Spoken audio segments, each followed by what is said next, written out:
లేదు. కాబట్టి మనిషి ఒక్కడే అన్ని ప్రాణుల లోపల శ్రేష్టమైన వాడు. కాబట్టి ఈ కర్మ మనం చేస్తున్నాం.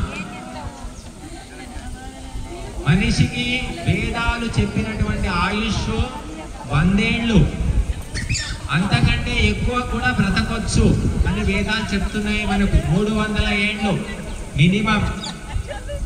కానీ అడ్డమైన తిండ్లు, తిరుగుళ్ళు, ఒత్తిడులు, మానసిక బాధలు, వీటి వల్ల మనిషి 50 ఏళ్ళకే వెళ్ళిపోతున్నాడు.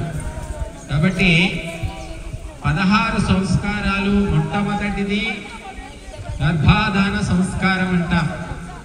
చిట్ట చివరిది ఇప్పుడు చేసేది అంత్యేష్టి సంస్కారం. ఇవి బుద్ధిమంతులు, సంస్కారవంతుల ఇళ్లలో జరుగుతాయి. అవి లేని వాళ్ళు ఏం చేస్తారంటే కిరోసిన్, పెట్రోల్, టైర్లు, ప్లాస్టిక్, రబ్బరు వేసి ఏదో చేసేస్తారు. చాలా భయంకరమైన పొల్యూషన్. ఎవరు ఉండరు, వెళ్ళిపోతారు. ఎందుకంటే ఆ పొల్యూషన్ వస్తుంది కాబట్టి. కానీ ఇక్కడ పొల్యూషన్ రాదమ్మా.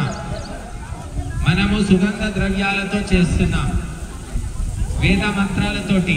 ఇక్కడ వచ్చిన బంధుమిత్రులందరూ కూడా ఏడవకుండా ఇప్పుడు మంత్రపూర్వకంగా మనము అంత్యేష్టి చేస్తాము. బట్టలు తీసేయండి. బాలన్న గారు బట్టలు తీసేయండి. ఆ సామాగ్రి మిగిలింది ఉంది, ఇక్కడ ఉంది సామాగ్రి.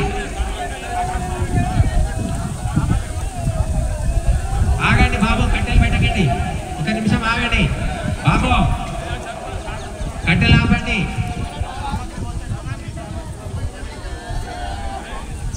అమ్మ ఏడవకండి, కొంచెం ప్రశాంతంగా ఉండండి. ఇప్పుడు భగవంతుని యొక్క